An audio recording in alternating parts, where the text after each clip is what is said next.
Assalamualaikum warahmatullahi wabarakatuh. Halo semuanya, apa kabar? Semoga semua sehat selalu.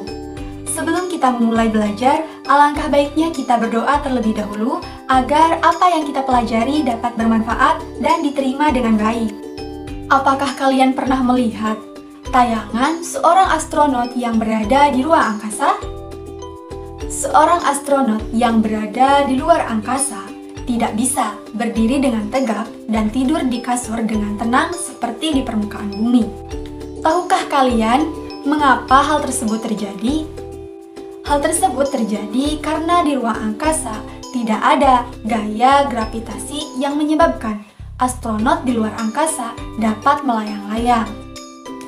Nah, di video kali ini kita akan membahas mengenai hukum gravitasi Newton dan gerak planet hukum Kepler yang merupakan konsep dasar bagaimana gravitasi dan gerak planet di alam semesta.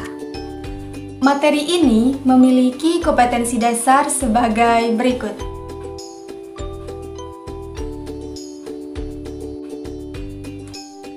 Dan memiliki tujuan sebagai berikut.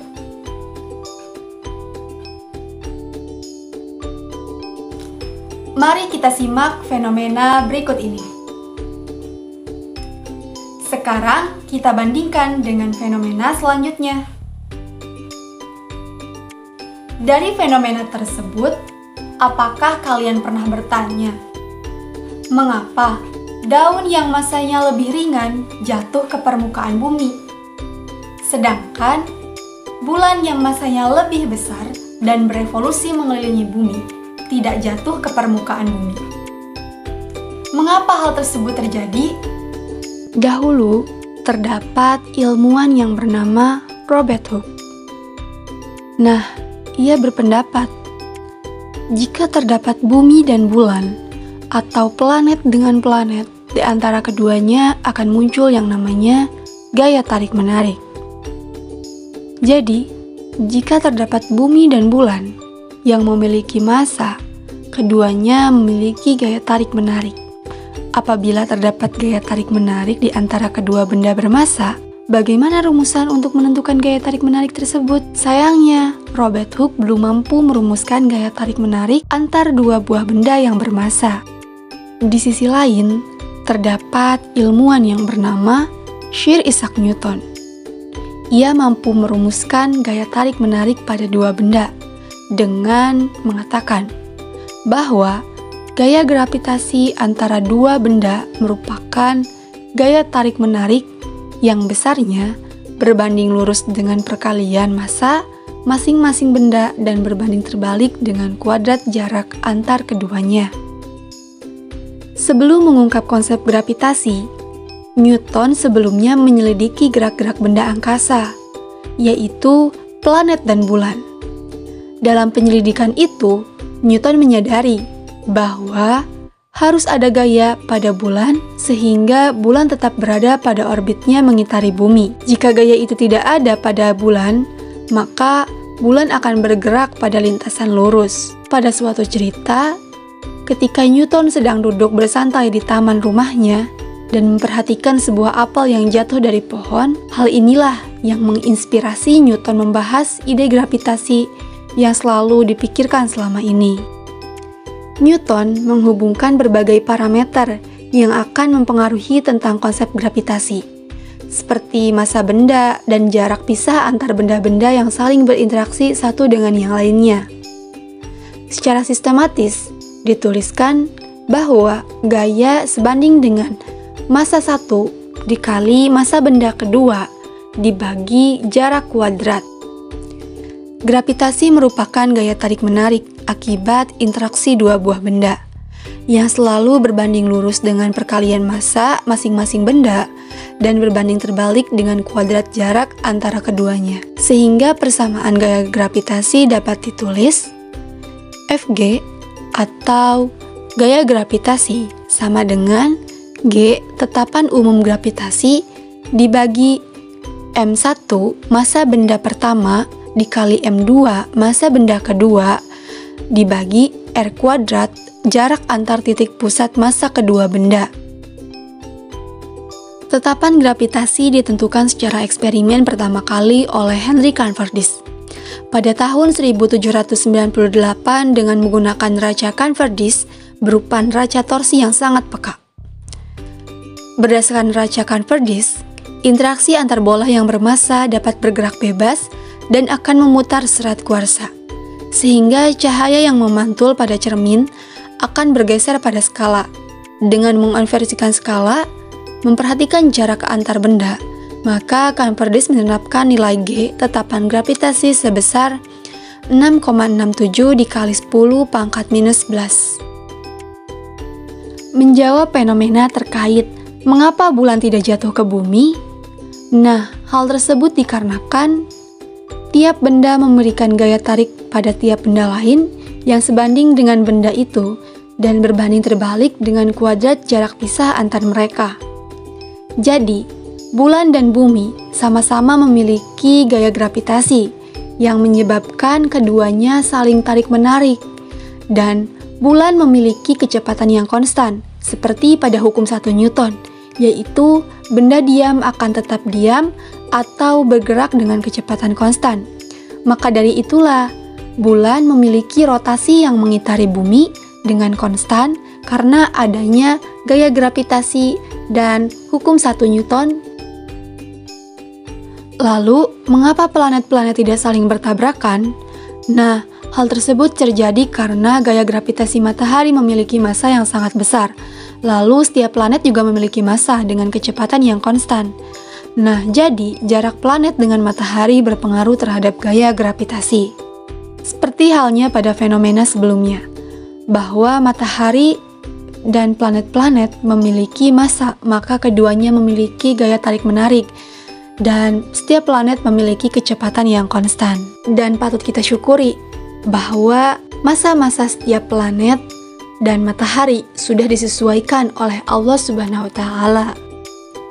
Medan gravitasi adalah ruang-ruang yang dipengaruhi oleh gaya gravitasi.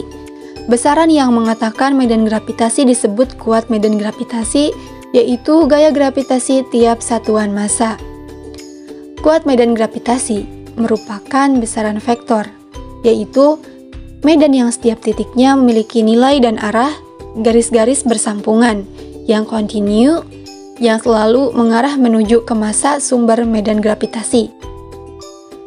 Medan gravitasi secara sistematis ditulis G sama dengan F per M, di mana G adalah gravitasi, F adalah gaya, dan M adalah massa benda. Dan G sama dengan G dibagi M per R kuadrat, di mana G besar yaitu resultan gaya gravitasi, M adalah massa benda, dan R kuadrat adalah jarak kedua pusat benda. Setelah mengetahui gaya gravitasi, maka dilanjut ke hukum Kepler yang menjelaskan terkait gerak planet. Hukum Kepler, di sini terdapat ilmuwan yang bernama Johannes Kepler. Ia merupakan seorang pakar matematika dan astronomi yang berasal dari Jerman. Berkat kesungguhannya dalam melakukan penelitian, ia berhasil menemukan hukum Kepler mengenai lintasan atau orbit planet-planet.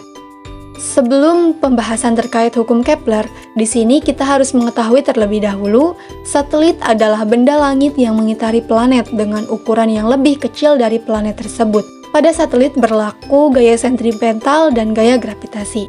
Gaya sentripetal merupakan gaya yang bekerja pada benda yang bergerak melingkar dan arahnya selalu menuju ke pusat rotasi. Nah, secara sistematis dituliskan bahwa Fs gaya sentripetal sama dengan M massa benda dikali F kuadrat kecepatan benda dibagi R jarak antara planet dengan satelit.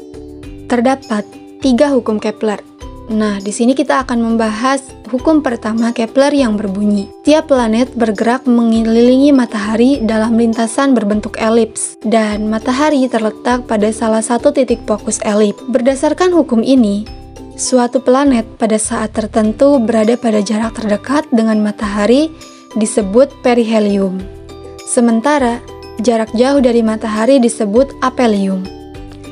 Selanjutnya terdapat hukum 2 di mana berbunyi, Setiap planet bergerak sedemikian sehingga garis hayal yang ditarik dari matahari ke planet memiliki daerah yang luas yang sama dalam waktu yang sama. Pada kedua luasan ini mempunyai luas yang sama. Pada selang waktu yang sama, garis hayal yang menghubungkan planet dengan matahari menyapu luas memiliki besar yang sama. Oleh karena itu, ketika planet bergerak dari B ke C, titik aphelion, kecepatan orbit planet lebih kecil atau lambat. Sedangkan ketika planet bergerak dari D ke E, titik perihelion, kecepatan orbit planet lebih besar atau cepat. Maka kesimpulannya, kecepatan orbit maksimum planet yaitu ketika planet berada di titik perihelion dan kecepatan minimum ketika berada di titik aphelion. Pada hukum 3 Kepler menjelaskan tentang periode revolusi setiap planet yang mengelilingi matahari, yang berbunyi, kuadrat periode planet mengitari matahari sebanding dengan pangkat 3 rata-rata planet dari matahari.